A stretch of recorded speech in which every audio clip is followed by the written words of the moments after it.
ஆமா, நல்லா உட்காருங்க சார். நமிதா மாதிரி உட்காந்துட்டு இருக்கீங்க. எனக்கு இதான் கம்ஃபர்டபுளா இருக்கு. ஓ, பேஸ் இன்னும் பீஸா? உனக்கு ஹாப்பியா இருக்குல்ல? என்ன சார் சொல்றீங்க? ஓ ஷிட், அதுக்கும் பிரச்சனையா சார்? அங்கெல்லாம் ஒண்ணும் இல்ல. என் பொண்ணு கபாலீஸ்வரர் கோயில் கிட்ட வெயிட் பண்றா. வீட்ல கொண்டு போய் டிராப் பண்ணோம். If you don't mind. அதுல என்ன இருக்கு சார்? உங்க பொண்ணு என்ன பண்றாங்க சார்? அடுத்த வருஷம் கல்யாணம் பண்ணி வைக்கலாம்னு இருக்கேன். சம்பந்தம் கூட பார்க்க ஆரம்பிச்சாச்சு. பாருங்க சார், ஆனா என் கேள்விக்கு உங்க பதிலுக்கு சம்பந்தமே இல்லையே. ஓஹோ, நீங்க தப்பா நினைச்சிட்டீங்களா? ஃபார் யுவர் இன்ஃபர்மேஷன், எனக்கு ஒரு கேர்ள் ஃப்ரெண்ட் இருக்கு. Girl friend? Love in Turkey? Shastri எல்லாத்தையும் சொல்லிட்டான். இதுல தமாஷ் என்ன இருக்கு?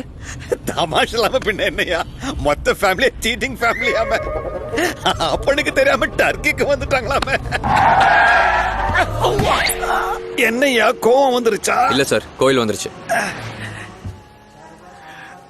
அம்மா பிரசாந்தி, கெட் இன். டாடி பிரசாதம் எடுத்துக்கோங்க. நீ கூட எடுத்துக்கியா? அவனுக்கும் குடுமா.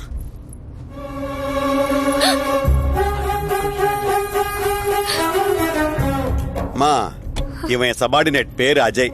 என் பெரிய பொண்ணு பிரசாந்தி. எதிர்பார்க்கல சார். என்ன எதிர்பார்க்கல? உங்க பொண்ணு இவ்வளவு பக்திமயமான பொண்ணா இருப்பாங்கன்னு எதிர்பார்க்கல சார். வளப்பு அப்படி. டெல்லியில ஐபிஎஸ் கோச்சிங் முடிச்சிட்டு முந்தானே தான் வந்தான். கேர்ள் ஃப்ரெண்ட் மாதிரி அப்பனை ஏமாத்திட்டு ஃபேஷன் டெக்னாலஜி படிக்கல. கேர்ள் ஃப்ரெண்டா?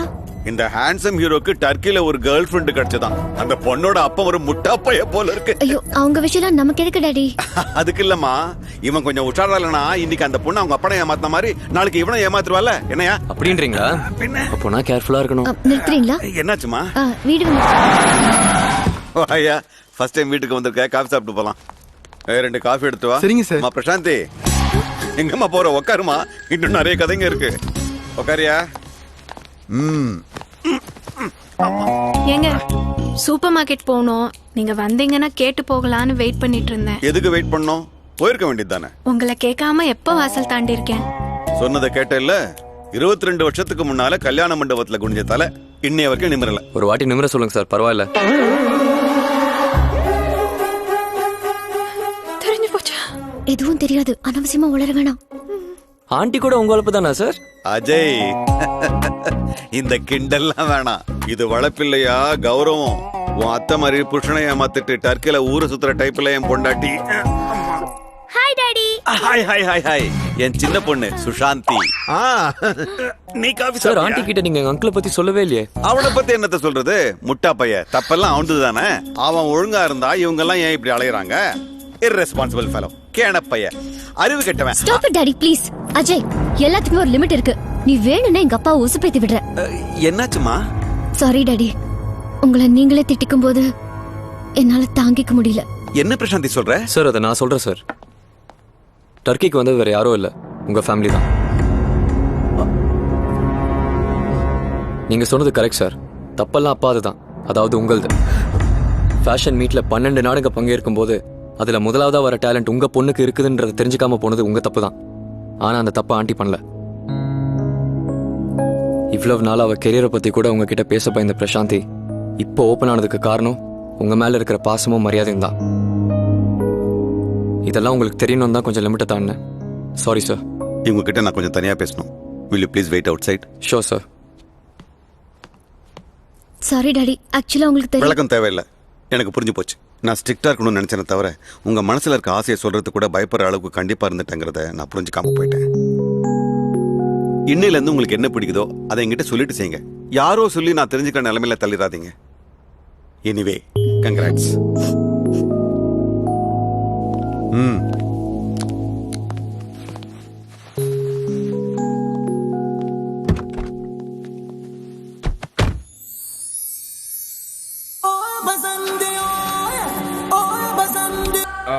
மச்சான், மச்சான் இங்க இருக்கீங்க? ஜனகி, ஜனகி வா. என்னண்ணா? வா, வந்து உட்காரு. இன்னைக்கு என்ன ஞாபகம் வந்து? லைஃப்ல ஃபர்ஸ்ட் டைம் டென்ஷன் கூட இன்ஸ்டால்மெண்ட்ல வருதியா? இந்த ஆளு கோமால இருந்து வெளியே வந்து நம்மள கோமால படுக்க வச்சிருவோம் போல இருக்கு. என்ன மாப்பிள்ள விசேஷம்? இன்னைக்கு என்ன தேதி? ஆகஸ்ட் 15. சுதந்திர தினம் சொல்லுங்க. கொடி ஏதாவது ஏத்தணுமா? நம்ம ஏத்துறோம். பிரைம் மினிஸ்டர் ஏத்த போறாரு. பிரைம் மினிஸ்டர் யாரு? மன்மோகன் சிங். எம்ஜிஆர் இல்லையா? ஐயோ சகல மாப்பிள்ள கேக்குறது டெபுட்டி பிரைம் மினிஸ்டர் யாருன்னு இல்ல, பிரைம் மினிஸ்டர் யாருன்னு கேக்குறாரு. புரட்சி தலைவர் தான். ஆமாண்ணா, அவரு கொஞ்சம் கன்ஃபியூஸ் ஆயிட்டாரு. ஆமா ஆமா, எவ்வளவுதான் ஞாபகம் வச்சுக்க முடியும்? ஏய், அவர் பேச போறது நேரடி ஒளிபரப்பு பாப்போம். எப்படி கலக்க போறாரு பாருங்க. ஏற்கனவே கலங்கிக்கிட்டு தான் இருக்கு. இதுல மன்மோகன் சிங் வேற பார்த்தா என்ன ஆகுமோ? எம்ஜிஆர் இப்பெல்லாம் டர்பன் தாடி வச்சிருக்காருன்னு சொல்லி சமாளிக்கலாமா? அதாவது புரட்சி தலைவர் சிங்கா கன்வெர்ட் ஆயிட்டாரு சொல்லாங்க. அண்ணா, உங்ககிட்ட ஒரு விஷயம் சொல்லணும். அட என்ன மாதிரிலாம் பேசிக்கிட்டு தலைவர் பேச்சு கேளுங்க. அது இல்லைண்ணா, நம்ம எம்ஜிஆர் வந்துட்டாரு. பேரன்பு கொண்ட தாய்மார்களே, எங்கடா போறாச்சு? சேர்ந்து பார்க்கலாம் சொன்னல. புரட்சி தலைவரை பாரு. தீர்ப்பே மகேசன் தீர்ப்பு என்றார் அறிஞர் அண்ணா. என்ன விஷயம் காட்சியா? பிரைம் மினிஸ்டர்லாம் தமிழ்ல பேசாரு பாரு. இந்த சுதந்திர தினத்தில் அந்த மக்களுக்காக பிரதம மந்திரியான நான் கொடுக்கும் வாக்குறுதி இதுதான். வாழ்க வாழ்க தலைவரே, கலக்கிட்டாரு. வாழ்க வாழ்க. மச்சான், அப்ப சொன்னாங்களே தமிழ்நாட்டுல இருந்து யாரும் பிரைம் மினிஸ்டர் ஆக முடியாதுன்னு. என்ன தலைவர்கள்? பேரறிஞர் அண்ணா, கர்மவீரர் காமராஜர், கலைஞர். கலைஞர் நல்லா இருக்கார்ல? அவருக்கு என்னப்பா இந்த வயசுலயும் சிங்கம் மாதிரி இருக்காரு. இரும்பு நெஞ்சம். அப்புறம் அவர் எப்படி இருக்காரு? யாருப்பா? நம்ம சூப்பர் ஸ்டார் ரஜினிகாந்த். அவரா? இப்போ அதே சிரிப்பு, அதே ஸ்டைல். நல்ல மனுஷன், எப்ப நல்லா இருப்பாரு. அப்புறம் இன்னொரு விஷயம் சொல்றேன் கேட்டுக்கோ. சினிமா இண்டஸ்ட்ரியை பொறுத்த வரைக்கும் எம்ஜிஆர் சிவாஜிக்கு அப்புறம் ரஜினி கமல் தான் வருவாங்க. நான் எல்லார்கிட்டயும் பெட் கட்டி சொன்னேன். ஸ்டைல்ல அப்பவே கலக்கிறவராச்சே அவரு.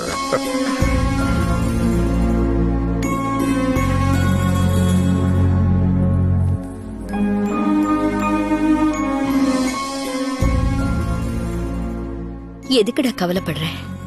நீ எந்த தப்பும் பண்ணல.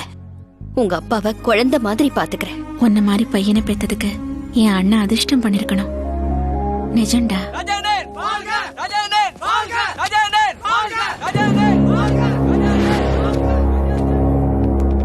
என்ன அஜய் இவ்ளோ டென்ஷனா இருக்க?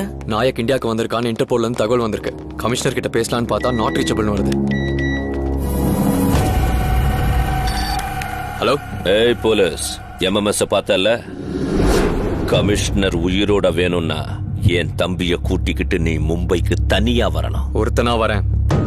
இதுக்கு நடுவுல அவருக்கு ஏதாவது ஆச்சு, அங்க ஒருத்தனும் மிஞ்ச மாட்டீங்க.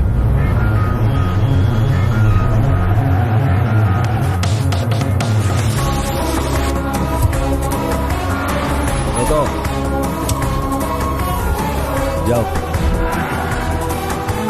Come straight. Okay. Take left, come straight.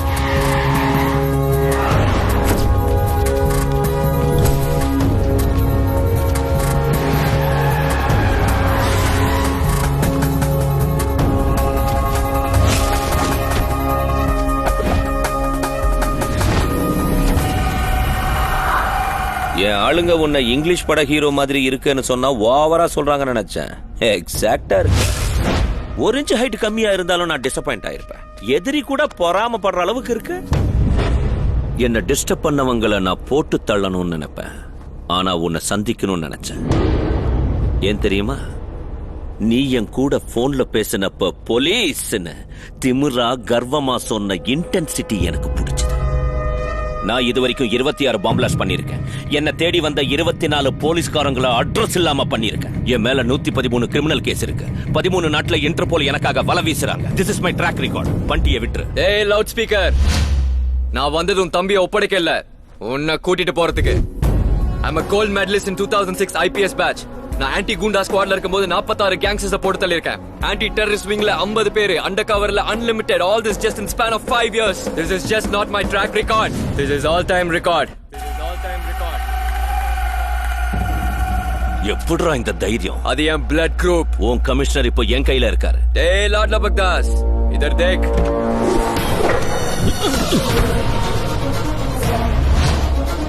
என் மேல பட்ட காத்து மேல பட போதுன்றப்பவே 100 அடி தள்ளி போயிருக்கணும். ஓகே,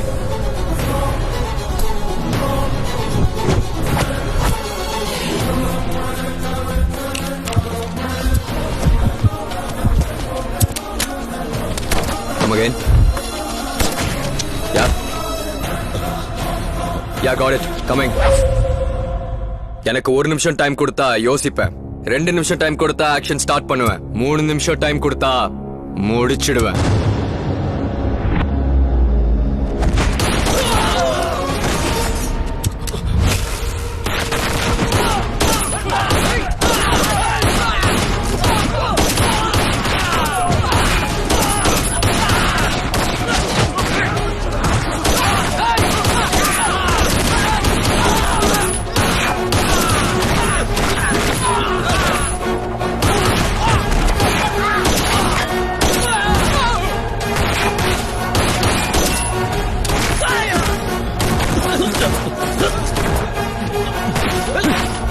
வண்டி இப்படி வா.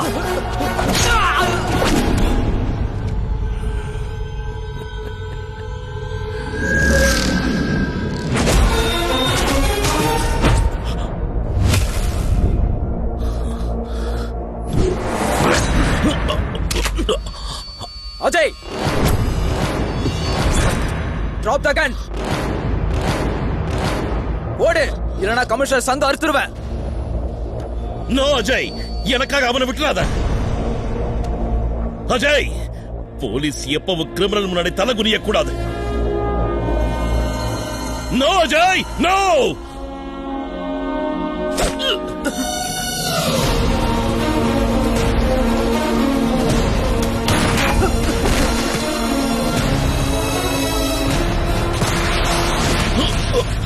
Sir, sir. அஜய், என் பையன் நாயக்க ஒன்னும் செய்ய முடியாதான்னு கேட்டான்.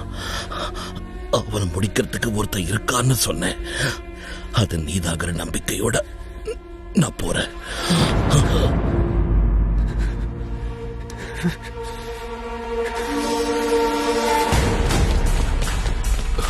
பாய் பாய்.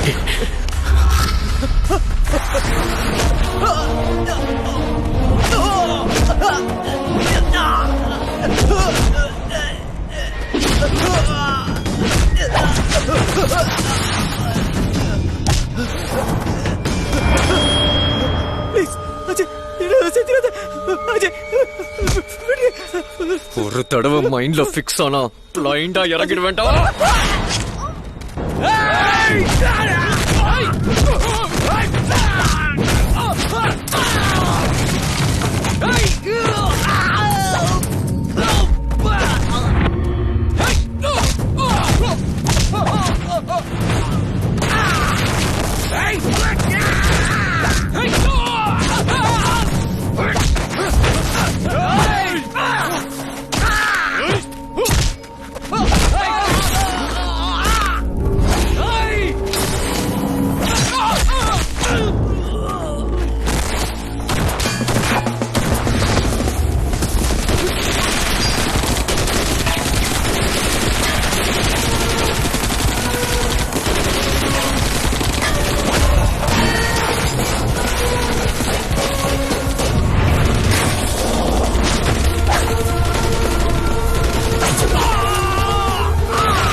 சீக்கிரமா வண்டி. கையப்படி வண்டி, சீக்கிரமா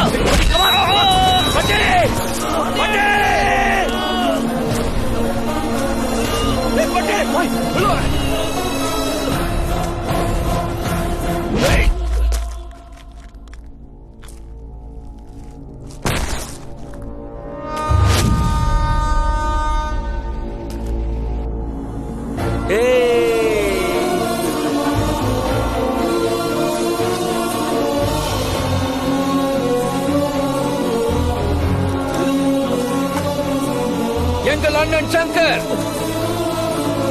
நமது அண்ணன் சங்கர். கமிஷனர் சாவுக்கு அப்புறம் மும்பை மொத்தமும் ரெட் அலர்ட்ல இருக்கு. சிச்சுவேஷன் ரொம்ப டஃபா இருக்கு. கொஞ்ச நாளைக்கு இந்த கூல் பாபோட இருக்கிறதா நமக்கு சேஃப். யோ, பாட்டு நிறுத்தியா. கிங் மாதிரி வாழ்ந்த என்ன நடுக்காட்டுல உட்கார வச்சுட்டான். என் ஆளுங்களை போட்டு தள்ளிட்டான். விடக்கூடாது. கூல் ராஜா, கூல். தம்பி உங்களை உயிரோட விட்டானேன்னு நினைச்சு சந்தோஷப்படுவீங்களா?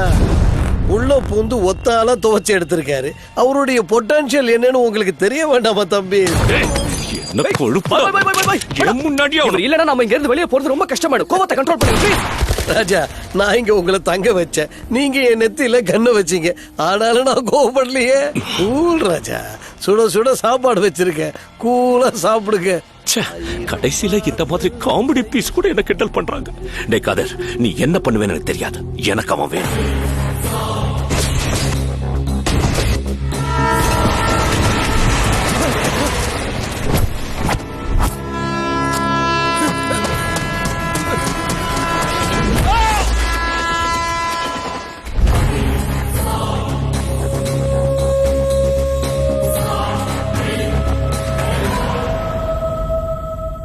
அண்ணே என்னடா அது? நீ நாயக்குடைய வேலை செய்யற? யார் தெரியுமா? சங்கரனோட புள்ளடா. அஜய் தம்பியா? எவ்வளவு பெரிய தப்பு பண்ணிட்டு. ஏன் சிவா, அப்பாவை தெய்வமா மதிக்கிற நீங்க நாயக்கோட எப்படி வேலை பாக்குறீங்க? சொல்றேன் தம்பி. டாக்டர் எழுதுற மருந்தை தான் வாங்கி கொடுத்தோம். காலையில பார்த்தா போனமா கிடக்குறான் சங்கரண்ணா. அண்ணே, பையன் இறந்து போனதுக்கு காரணம் போலி மருந்து தான் டாக்டர் சொன்னாரு. அந்த மல்லேஸ்வரன் யாரோ ஒரு மும்பை காரனோட சேர்ந்துக்கிட்டு இந்த போலி மருந்து வியாபாரம் பண்றான்னு தெரிஞ்சது.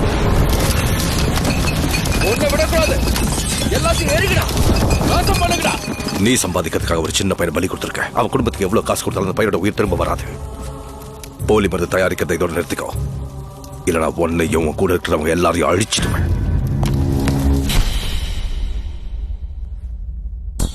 என் வியாபாரம் நடக்காத இடமே இல்ல.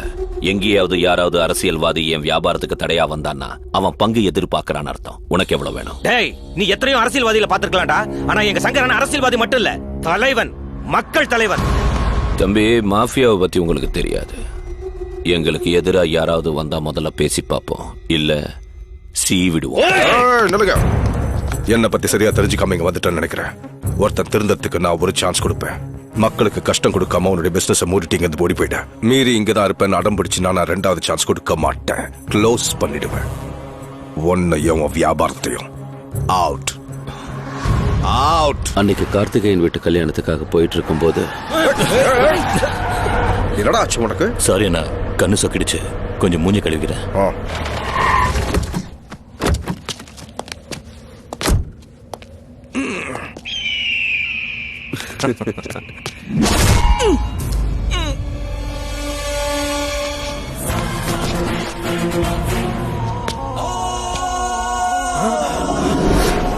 அண்ணே, அண்ணே, அண்ணே,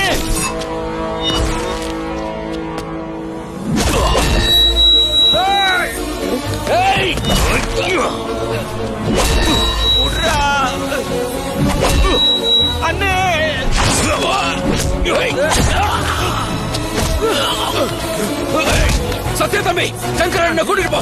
இவனுங்களை நான் பாத்துக்கிறேன்.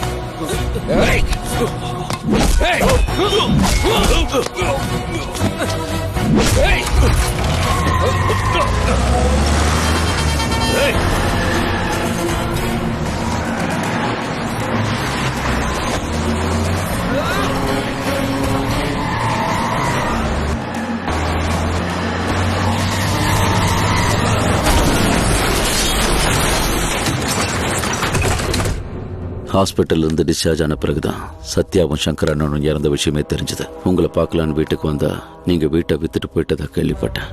இதுக்கெல்லாம் காரணமானவனுங்களை விடக்கூடாதுன்னு அன்னைக்கே நான் முடிவு பண்ணேன். நாக்பாய், இப்போ வரைக்கும் நம்ம பிசினஸுக்கு பிரச்சனை இந்த சங்கர்னு கவலைப்பட்டீங்க. இப்போ அவன் கதை முடிஞ்சு போச்சு. இங்க இருக்கிறவங்க சங்கர் ஏதோ ஆக்சிடென்ட்ல செத்து போனதா நினைச்சுக்கிட்டு இருக்காங்க. அதனால நம்ம தப்பிச்சோம். நாம தான் கொன்னோன்னு தெரிஞ்சது, நம்மள உயிரோட புதைச்சிருவாங்க. இந்த அயோக்கியனுங்களோட சேர்ந்துகிட்டு சோறு போட்ட நம்ம சங்கர் அண்ணனையே கொன்னுட்டீங்களா? போலீஸ கொன்னதுக்காக 14 வருஷம் ஜெயில் தண்டனை கிடைச்சது. ஜெயில இருந்த ஒவ்வொரு நிமிஷமும் அவனுங்களை எப்படி பழிவாங்கலாங்கிற யோசனையாவே இருந்த தம்பி. ஒரு நாள் டேவிட்ங்கிற கிரிமினல் மூலமா நாயக் அவன் தம்பியை பார்க்க இந்தியா வர்றது தெரிஞ்சது. அன்னைக்கு அவனை போட்டு தள்ளணுங்கிற முடிவோடு தான் வந்தேன். ஆனா நாயக் தப்பிச்சிட்டான். அதனாலதான் அவன் தம்பியை பகடக்காயா வச்சு அவனை நெருங்க நினைச்சேன். சிவா, நீ நினைக்கிற மாதிரி உன் சங்கரனை சாகலடா. அன்னைக்கு நீ போன் பண்ணதும் மாப்பிள்ளைய தேடி ஓட்டணும். உசுருக்கு போராடிக்கிட்டு இருந்த அவரை கிராம மக்கள் உதவியோட காப்பாத்தணும். ஆனா சத்யாவை காப்பாற்ற முடியல. இத்தனை நாளா என்கிட்ட இருந்து ஏன் இந்த விஷயத்த மறைச்சிங்க? சத்யா உயிரையும் பலி கொடுத்துட்டோம். உங்க அப்பாவோட நிலைமை இப்படி ஆயிடுச்சு. உனக்கும் ஏதாவது ஆயிடுச்சுன்னா எங்களால தாங்க முடியாதுங்கிற பயத்துலதான் இதெல்லாம் உனக்கு தெரியாம மறைச்சிட்டோம்.